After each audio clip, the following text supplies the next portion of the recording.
ये है top 10 most obese countries. ऐसा कैसे हो गया कि ये सारे देश मोटापे का शिकार बने? ये कंपनीज जिन्हें फर्क नहीं पड़ता कि आप कितने हेल्दी हैं एज लॉन्ग एज जब तक इनका पैसा आ रहा है। The most obese country in the world. ये है कहानी दुनिया के सबसे मोटे देश। क्या आप गेस कर सकते हो दुनिया की सबसे ओबीस कंट्री कौन सी है? कौन सा ऐसा देश है जहां पर दुनिया के सबसे ज्यादा मोटे लोग रहते हैं? सबसे पहला जवाब आपके दिमाग में आएगा अमेरिका, लेकिन यह जवाब गलत होगा। इसका सही जवाब है पैसिफिक ओशन में मौजूद एक छोटा सा देश नाउरू नाम से। यहां मौजूद 61% लोग ओबेसिटी का शिकार हैं और ऑलमोस्ट 90% लोग ओवरवेट हैं। इमेजिन कर सकते हो एक ऐसा देश जहां पर हर 10 में से 9 लोग ओवरवेट हों। ऐसा कैसे हो सकता है? इसके पीछे छुपी है एक बड़ी खौफनाक कहानी, क्रॉनी कैपिटलिज्म।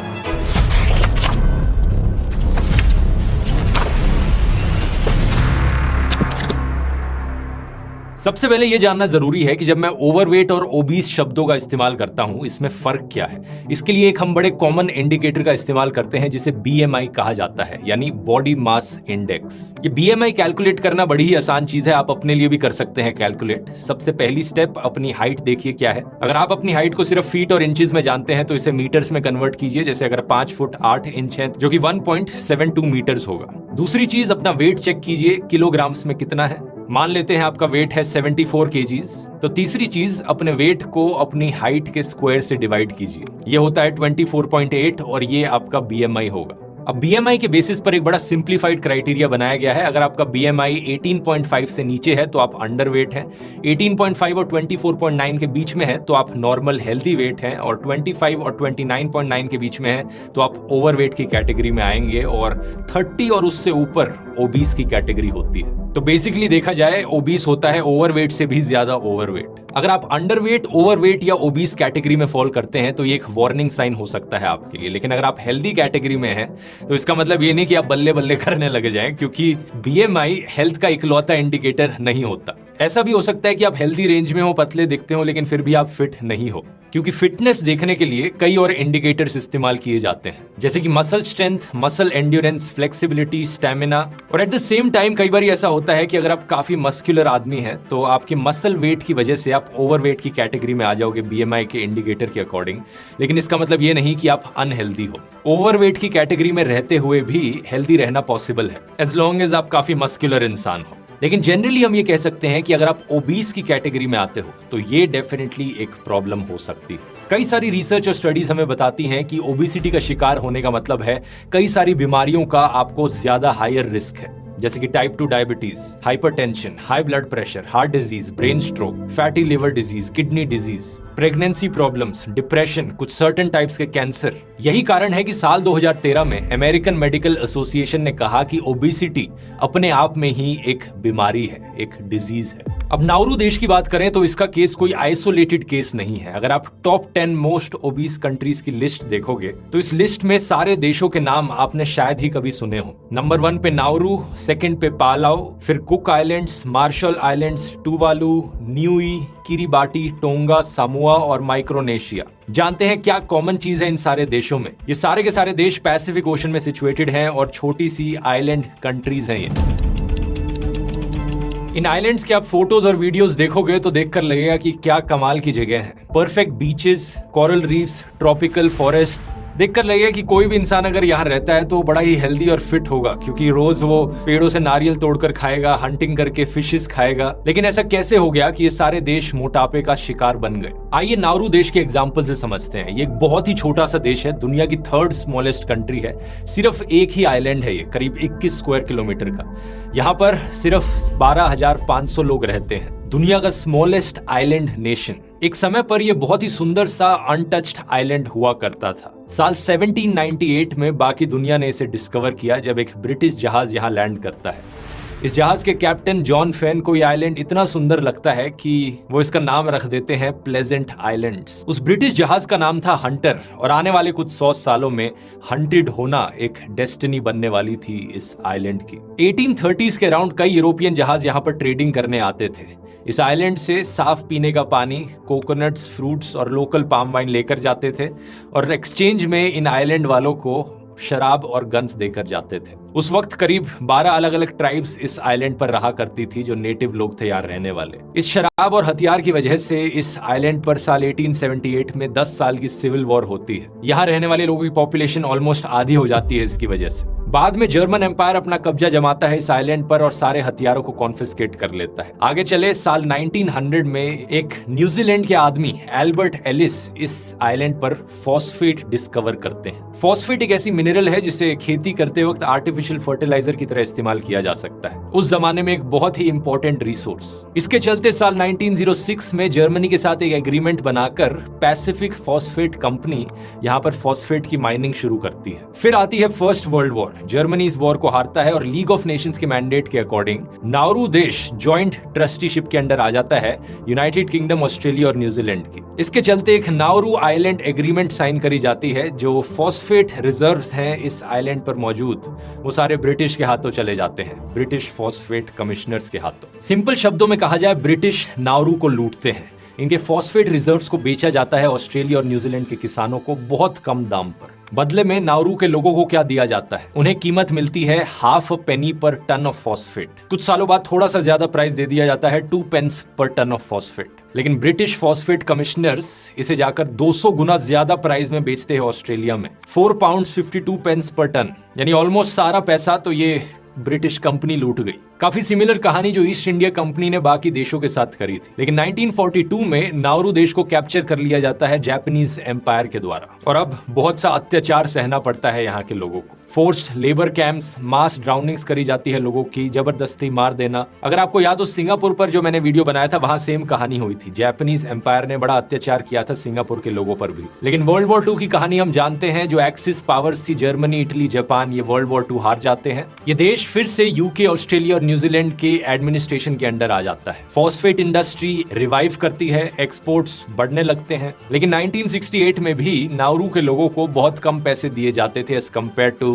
जो पैसा ये कंपनीज कमाती थी यहाँ से रिसोर्सेज बाहर के देशों में एक्सपोर्ट करके। साल 1964 में ऑस्ट्रेलियन सरकार ऑफर करती है कि नाउरू में रहने वाले जो लोग हैं उन्हें बगल के एक आइलैंड पर शिफ्ट कर दिया जाए और सबको ऑस्ट्रेलियन सिटीजनशिप दे दी जाए। लेकिन ये लोग अपनी यूनिक आइडेंटिटी लूज नहीं करना चाहते थे, ये सॉवरेनिटी चाहते थे। इसी के चलते जनवरी 1968 में इन्हें आजादी मिलती है फाइनली जाकर। नाउरू एक इंडिपेंडेंट कंट्री बनता है। आजादी के बाद नाउरू के पॉलिटिशियंस इस फॉस्फेट माइनिंग के बिजनेस को कंटिन्यू रखते हैं, इस चीज को नजरअंदाज करते हुए कि इसका नेगेटिव इंपैक्ट उनके देश पर क्या हो रहा है। आधे से ज्यादा जमीन इस छोटे से आइलैंड पे अब सिर्फ फॉस्फेट माइनिंग के लिए दी जा चुकी है। लोगों के रहने के लिए जगह कम पड़ती जा रही है। लेकिन पैसे की इस लालच से बचना इनके पॉलिटिशियंस के लिए बहुत मुश्किल था। माइनिंग कंटिन्यू रहती है, इनका जीडीपी पर कैपिटा बढ़ने लगता है। साल 1975 में नाउरू का देश दुनिया की सेकंड रिचेस्ट कंट्री बन गया था जीडीपी पर कैपिटा के हिसाब से। सिर्फ सऊदी अरेबिया इससे ज्यादा अमीर था उस समय पर। ऑब्वियसली यहाँ पर यह चीज याद रखने वाली है कि इसका मतलब ये नहीं कि यहाँ रहने वाला हर इंसान अचानक से अमीर बन गया हो, लग्जरी लाइफ में जी रहा हो। जीडीपी पर कैपिटा एक हाइपोथेटिकल नंबर है जो बताता है कि पर पर्सन अगर इक्वली डिस्ट्रीब्यूट किया जाए जीडीपी को तो हर इंसान के पास कितना होगा। लेकिन एक ऐसी दुनिया में जहां पर टॉप 26 लोगों के पास इतनी वेल्थ है जितनी आधी दुनिया के पास है, कैसे एक्सपेक्ट किया जा सकता है कि यहाँ पर कोई इक्वल डिस्ट्रीब्यूशन हुई होगी। लेकिन सरकार के पास जरूर पैसों की बरसात हो रही थी। सरकार ने सक्सेसफुली ऑस्ट्रेलिया, न्यूजीलैंड और ब्रिटेन की सरकारों को भी कन्विंस कर लिया कि जो पहले इन्होंने इनके देश को लूटा उसके बदले कुछ कॉम्पनसेशन का पैसा दो, तो वो देश भी नाउरू को और पैसा देते हैं। फॉस्फेट की माइनिंग से जो पैसा कमाया जा रहा है वो नाउरू फॉस्फेट रॉयल्टीज ट्रस्ट में जाता है। इस सारे पैसे की मदद से नाउरू को अपनी एक शिपिंग लेन मिलती है। ये अपनी एक एयरलाइंस बनाते हैं एयर नाउरू नाम से। इंटरनेशनल इन्वेस्टमेंट्स यहाँ पर करी जाती हैं। वॉल स्ट्रीट पर जाकर ये सिक्योरिटीज खरीदते हैं। मेलबर्न में एक बड़ी ऊंची 52 स्टोरी स्काई स्क्रेपर बनाते हैं नाउरू हाउस नाम से। $7 मिलियन की एक ऑफिस बिल्डिंग बनाई जाती है जिसके ऊपर एक रिवॉल्विंग रेस्टोरेंट होता है। मार्शल आइलैंड्स पे जाकर ये $3 मिलियन की होटल डेवलपमेंट करते हैं। $4 लाख फ्लोटिंग कॉकटेल लाउंज बनाने पर स्पेंड करते हैं। आसपास के कई आइलैंड के देशों में अपने होटल्स बनाए जाते हैं, प्रॉपर्टीज खरीदी जाती हैं और कुछ लोग नाउरू में रहने वाले अपने लिए बड़ी लग्जरी स्पोर्ट्स गाड़ियां खरीद लेते हैं। जबकि मैंने बताया था ये देश इतना छोटा है कि एक कोने से दूसरे कोने तक जाने में चलकर सिर्फ 40-45 मिनट्स लगेंगे। इतने छोटे से आइलैंड पर लग्जरी गाड़ियां लाने का क्या तुक बना। इस सब के बीच यहाँ रहने वाली आम जनता को यूजुअल ऑफर मिलता है कि हम टैक्स हटा देते हैं, कई सामान फ्री में दे देते हैं, लेकिन सवाल मत करना कि ऊपर वाले लोग क्या कर रहे हैं। आप अपने बच्चों को ले जाकर ऑस्ट्रेलिया की यूनिवर्सिटीज में पढ़ा सकते हो, सरकार पैसा देगी। मेडिकल, डेंटल केयर सब मिल रहा है, बसेस की ट्रांसपोर्टेशन फ्री है, सरकारी अखबार फ्री दे रहे हैं और ज्यादातर लोग फॉस्फेट इंडस्ट्री या सरकारी नौकरी में एम्प्लॉयड थे। सब कुछ बहुत बढ़िया चल रहा था, कुछ लोगों के लिए मानो स्वर्ग में जी रहे थे वो। ये साल था 1982। सेम ईयर न्यूयॉर्क टाइम्स में एक आर्टिकल छपता है। इस आर्टिकल के राइटर प्रिडिक्ट करते हैं कि जो फॉस्फेट इस देश में मौजूद है ये लिमिटेड क्वांटिटी में है, 10 साल के अंदर अंदर ये सारा फॉस्फेट खत्म हो जाएगा। फिर कहां से फॉस्फेट की माइनिंग करेंगे और कहां से और पैसा कमाएंगे, कैसे इस नए लाइफस्टाइल को कंटिन्यू रख पाएंगे। उस वक्त नाउरू के फाइनेंस मिनिस्टर जेम्स बॉब ने रिप्लाई किया इस आर्टिकल को देखकर कि tomorrow will take care of itself, जब कल आएगा तब कल की सोचेंगे। लेकिन एक दिन तो कल आना था। 1990s तक आते आते फॉस्फेट रिजर्व्स खत्म होने शुरू हुए। कई सारी इंटरनेशनल इन्वेस्टमेंट्स जो इन्होंने करी थी वो क्रैश हो गई। इनकी एयरलाइंस भारी लॉसेस में चल रही थी, टूरिज्म कभी इतना चला नहीं, पूरे देश की इकोनॉमी क्रैश होने वाली थी। नाउरू की सरकार सोचती है क्या किया जा सकता है और पैसे कमाने के लिए। साल 2001 में ऑस्ट्रेलिया एक डिटेंशन सेंटर बनाता है नाउरू पर रेफ्यूजीज को प्रोसेस करने के लिए। कई सारे अफगान, श्रीलंकन, ईरानी, पाकिस्तानी, इराकी लोग जो ऑस्ट्रेलिया में बोट के थ्रू आना चाह रहे थे, उन्हें टेम्परेरी रखने के लिए कहीं पर मडी टेंट्स लगाए जाते हैं इस आइलैंड के बीचों बीच। ऑस्ट्रेलिया कहता है कि हर एक डिटेनी जो यहाँ पर रखा जाएगा उसके बदले हम कुछ फीस पे कर देंगे नाउरू को। लेकिन इस डिटेंशन सेंटर को बहुत क्रिटिसाइज किया जाता है बहुत बुरी लिविंग कंडीशंस के लिए। 2010 तक आते आते फॉस्फेट पूरा खत्म था, जबरदस्त अनएम्प्लॉयमेंट रेट देश में, ऊपर से क्लाइमेट चेंज के नेगेटिव इफेक्ट्स नाउरू पर अब दिखने लग चुके थे। कोस्टल इरोजन का खतरा, फ्लडिंग ज्यादा बढ़ गई थी, ओशन में एसिडिफिकेशन देखने को मिल रही थी। लेकिन क्लाइमेट चेंज से भी ज्यादा बड़ा ब्लेम जाता था इनकी फॉस्फेट माइनिंग के ऊपर। नाउरू के देश के नक्शे को देखिए, आज के दिन 90% इस देश में जमीन यूजलेस है, डिस्ट्रॉय करी जा चुकी है माइनिंग की वजह से। आइलैंड के पूरा का पूरा बीच का एरिया कोई रह नहीं सकता, यहाँ पर कोई खेती भी नहीं करी जा सकती। जो लोग रह रहे हैं वो सिर्फ आइलैंड की एजिस पर रह रहे हैं। फरवरी 2017 में ऑस्ट्रेलियन लॉयर्स अलायंस ने एक चिट्ठी लिखी ऑस्ट्रेलियन सरकार को, यह बताते हुए कि फॉस्फेट माइनिंग की वजह से इस देश में मौजूद जो ग्राउंड वाटर था वो कंटेमिनेट हो चुका है एक highly toxic heavy metal cadmium से। इसकी वजह से यहाँ रहने वाले लोगों को irreversible kidney damage, lung damage, bone damage और कैंसर होने की गुंजाइश है। इसका मतलब इस देश के पास अब खुद का पीने के लिए पानी तक नहीं बचा। एक समय पर नेचुरली इसके आसपास मौजूद कोरल रीफ्स में फिशिंग करी जा सकती थी, फिशिंग भी नहीं करी जा सकती। मछलियों में भी ये टॉक्सिक हैवी मेटल मौजूद होगा। 200-300 साल पहले यहाँ पर फ्रूट्स और वेजिटेबल्स उगाए जाते थे, खेती होती थी जब यूरोपियन ट्रेडर्स आकर ट्रेडिंग करते थे। लेकिन यूनाइटेड नेशंस की FAO की रिपोर्ट के अकॉर्डिंग अब यहाँ पर फ्रूट्स, वेजिटेबल्स और बाकी न्यूट्रिशनल खाना भी नहीं उग सकता ज्यादा। एक anthropologist Amy McLennan university of Oxford से इन्होंने 11 महीने बिताए इस आइलैंड पर रहते हुए हाल ही में। इन्होंने बताया कि एक हफ्ते में एक सब्जी भी मिलना इस आइलैंड पर बड़ी लक वाली चीज होती। यहाँ रहने वाले लोगों के पास अपना कोई साफ पीने का पानी नहीं है, तो इन्हें इंपोर्टेड पानी पर रिलाई करना पड़ता है। खुद का कोई खाना नहीं, खुद का कोई पानी नहीं, तो इसका मतलब सब कुछ अब बाहर के देशों से इंपोर्ट किया जाता है आज के दिन, मेनली ऑस्ट्रेलिया और न्यूजीलैंड के देशों से, क्योंकि वो सबसे करीब पड़ते हैं इसके। अब सबसे शॉकिंग चीज ये है देखना कि किस तरीके का खाना इंपोर्ट किया जाता है। बहुत ही सस्ता, प्रोसेस्ड और कैंड फूड, ऐसा खाना जिसमें सॉल्ट, शुगर और आर्टिफिशियल इंग्रेडिएंट्स की बहुत ज्यादा मात्रा है। White rice, instant noodles, soda. लोगों के पास ज्यादा पैसे है नहीं, तो सबसे सस्ता खाना ये जंक फूड ही होता है। तो कोई हैरानी की बात नहीं जब दिन भर यहाँ रहने वाले लोग सिर्फ इसी टाइप का जंक फूड खा सकते हैं, तो यहाँ ओबेसिटी के रेट्स इतनी तेजी से बढ़ने लगे कि आज के दिन ये दुनिया का सबसे ओबीस कंट्री बन गया। इसके बगल में एक आइलैंड है अमेरिकन सामोआ नाम से। एक पर्टिकुलर फूड आइटम बहुत ज्यादा इंपोर्ट किया जाता है उस देश में, टर्की टेल्स। आपने इस बर्ड के बारे में तो सुना ही होगा, टर्की। अमेरिका में थैंक्सगिविंग डे के फेस्टिवल पर कई लोग टर्की खाते हैं अपनी, लेकिन टर्की का एक हिस्सा होता है जिसे कोई खाना नहीं चाहता। इसका नाम है टर्की बट। ये एक ऐसा ग्लैंड है जो टर्की के फेदर्स को उसकी बॉडी से कनेक्ट करता है, और ये ग्लैंड ऑयल से बहुत ज्यादा भरा हुआ है। इस ग्लैंड को अगर खाया जाएगा तो इसमें 75% कैलोरीज सिर्फ फैट से आती हैं। तो एक्चुअली में ये एक वेस्ट प्रोडक्ट है। जब अमेरिका में लोग टर्की खाते हैं तो इस पार्ट को हटाकर डस्टबिन में फेंक देते हैं, क्योंकि ये बहुत ही अनहेल्दी है इसे खाना। लेकिन कुछ कंपनीज ने देखा क्यों ना इस पार्ट को वेस्ट करने की जगह इसे सस्ते में कुछ सस्ते देशों को बेच दिया जाए। तो सामोआ देश में ये टर्की टेल बिकती है। सामोन्स आज के दिन इसे एक नेशनल डेलिकेसी मानते हैं, और वहाँ ये एक बड़ा कारण बन गया हाई ओबेसिटी का। What are you making? Chicken tea. Turkey tails, yeah. Turkey tails are the fattiest part of the bird, a gland that produces oil for feathers. They're imported from America and are a firm favorite in Lori Mae's family. साल 2007 में in Turkey tell के imports को ban करने की कोशिश करी Samoa ने, लेकिन इन्हें ये बैन हटाना पड़ा 2013 में, क्योंकि वर्ल्ड ट्रेड ऑर्गेनाइजेशन ने कहा कि अगर तुम्हें WTO को ज्वाइन करना है, तुम्हें फ्री ट्रेड करनी पड़ेगी, तुम्हें इसका इंपोर्ट अलाउ करना पड़ेगा अपने देश में। सिमिलर कहानी है दोस्तों मटन फ्लैप्स की। एक और देश इसी एरिया में मौजूद टोंगा नाम से, यहाँ पर भी बहुत हाई ओबेसिटी और हाई रेट ऑफ डायबिटीज देखने को मिलता है। 2016 में टोंगन हेल्थ मिनिस्ट्री ने बताया कि यहाँ डायबिटीज का रेट 34% पर था, और इसके पीछे कारण मटन फ्लैप्स, लैम जो मीट खाई जाती है, इसमें भी एक ऐसा हिस्सा होता है जिसे नॉर्मली वेस्ट प्रोडक्ट की तरह फेंक दिया जाता है। इस चीज को मटन फ्लैप कहा जाता है। इसके हर 100 ग्राम में 40 ग्राम फैट है और 420 कैलोरीज। न्यूजीलैंड में इसे फेंक दिया जाता है, लेकिन टोंगा में जाकर इसे बेचा जाता है। इनफैक्ट जो अमीर लोग होते हैं न्यूजीलैंड और ऑस्ट्रेलिया में, वो अक्सर मटन फ्लैप और लैम फ्लैप्स को अपने पालतू कुत्ते बिल्लियों को खिलाते हैं। टोंगा जैसे देशों में जहां पर पोल्यूशन नहीं फैला है आसपास के पानी में, वहां पर मछली की फिशिंग जरूर की जा सकती है, लेकिन जो मछली यहां से पकड़ी जाती है वो इतनी वैल्यूएबल होती है कि उसे बाहर के देशों में बेचना ज्यादा प्रॉफिटेबल होता है। तो हेल्दी मछली को बाहर भेज दिया और बाहर के देशों से यहाँ पर सस्ते मटन फ्लैप्स इंपोर्ट कर लिए और अपने देशवासियों को खिलाए। ये सारा इकोनॉमिक्स और पैसे का खेल। टोंगा जैसे देशों में तो फिर भी बायोडाइवर्सिटी बहुत मिलेगी, वहां पर लोग घूमने जाते हैं वहां की वाइल्ड लाइफ और प्लांट लाइफ को देखने के लिए, लेकिन नारू जैसे देश में तो ये भी खत्म करी जा चुकी है। इसलिए आज के दिन नारू लीस्ट विजिटेड कंट्रीज की लिस्ट में नंबर 1 पर आता है, यानी यहाँ पर ऑलमोस्ट 0 टूरिस्ट आते हैं घूमने। इमेजिन करो कि ऐसा देश जो आज से 35 साल पहले सेकंड रिचेस्ट कंट्री बन गया था दुनिया की, और आज के दिन लीस्ट विजिटेड कंट्री है। कोई यहाँ पर रहना नहीं चाहता, कोई घूमने नहीं आना चाहता। आज के दिन अगर आप कभी इस आइलैंड पर जाओगे तो नजारा कुछ ऐसा दिखेगा। हर तरफ ओबीस लोग, बच्चों में भी एक बहुत हाई ओबेसिटी की संख्या देखने को मिलती है। सरकार अपनी तरफ से कोशिश करती है कि कैंपेन चलाई जाए, लोग ज्यादा चलना शुरू करें,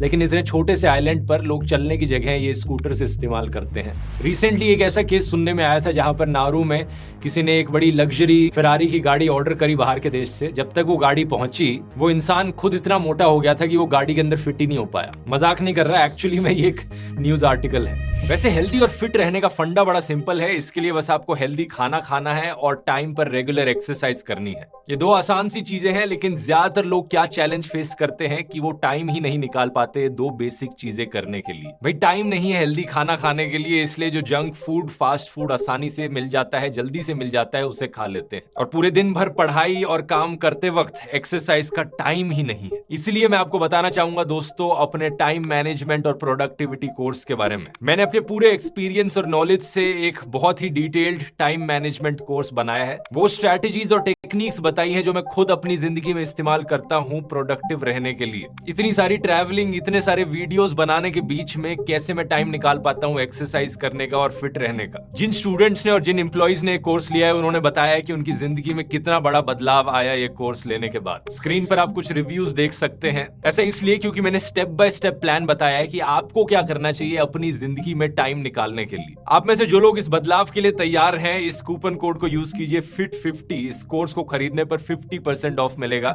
लिंक इसका नीचे डिस्क्रिप्शन में मिल जाएगा, लेकिन ये सिर्फ पहले 500 लोगों के लिए होगा। नीचे क्लिक करके देख सकते हैं। अब इस कोर्स को खरीदने के बहुत सारे पेमेंट ऑप्शंस भी अवेलेबल हैं जो पहले नहीं थे, तो जरूर जाकर ट्राई आउट करिए। अब टॉपिक पर वापस आते हैं, लेकिन ये कहानी सिर्फ पैसिफिक आइलैंड्स तक ही सीमित नहीं है। अमेरिकन जंक फूड कंपनीज का असर अमेरिका के आसपास के कई देशों पर देखने को मिला है। जैसे कि मेक्सिको का एग्जांपल ले लीजिए। 2019 में मेक्सिको एक ऐसा देश था जहां पर हाईएस्ट कार्बोनेटेड सॉफ्ट ड्रिंक की कंजम्पशन देखी जाती थी, 638 ounce serving per capita per year. इसके चलते मेक्सिको में करीब 29% लोग ओबीस हैं और 65% लोग ओवरवेट हैं। ये सब सुनकर आपको काफी गुस्सा आएगा अमेरिका की कंपनीज पर, लेकिन इस गुस्से को कंपनीज और सरकारों तक ही सीमित रखिए, क्योंकि ऐसा नहीं है कि अमेरिका में जो आम जनता है वो बड़ी एक हेल्दी लाइफ जी रही है। एक आम अमेरिकन आदमी ने नाउरू के देश को खत्म नहीं किया है। एक आम ऑस्ट्रेलियन किसान ने इन सारे पैसिफिक आइलैंड के देशों को इस तरीके से डिस्ट्रॉय नहीं किया है। ये काम किया है कुछ क्रॉनिक कैपिटलिस्ट ने और इन बड़ी बड़ी कंपनियों ने। ये कंपनीज जिन्हें फर्क नहीं पड़ता कि आप कितने हेल्दी हैं, आपको कितना हेल्दी खाना मिल रहा है या आपको कितना जंक खिलाया जा रहा है, एज लॉन्ग एज जब तक इनके पास पैसा आ रहा है। अमेरिका और ऑस्ट्रेलिया की आम जनता में भी ओबेसिटी का रेट काफी हाई है। और मेक्सिको में बैठे जो टॉप पर लोग हैं उन्हें भी बेनिफिट पहुंचा है मेक्सिको की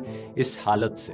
2016 की इकोनॉमिस्ट की रिपोर्ट ने बताया था कि क्रॉनिक कैपिटलिज्म इंडेक्स में Mexico one of the worst countries है। साथ ही साथ Mexico one of the most unequal countries भी है दुनिया में। तो कोई भी देश हो दोस्तों, ये करप्ट पॉलिटिशियंस और इनके क्रॉनिक कैपिटलिस्ट मित्र किसी भी हद तक जा सकते हैं प्रॉफिट्स के लिए। ऐसा तो है नहीं कि किसी अमेरिकन क्रॉनिक कैपिटलिस्ट ने कहा हो कि मैं अपनी इस अनहेल्दी शुगरी सोडा को या प्रोसेस्ड मीट को या जंक फूड को अपने प्रिय अमेरिकन को नहीं बेचूंगा। इन्हें कोई देशभक्ति की परवाह नहीं है। एक रिपोर्ट के अकॉर्डिंग कोका कोला ने साइंटिस्ट को फंड किया था कि ओबेसिटी से ब्लेम हटाया जाए और खराब डाइट्स पर ब्लेम डाला जाए। ये हमारे कुछ गोदी मीडिया एंकर्स की तरह इलॉजिकल मैनिपुलेशन का इस्तेमाल करके कहते हैं कि लोगों को एक्सरसाइज ज्यादा करनी चाहिए।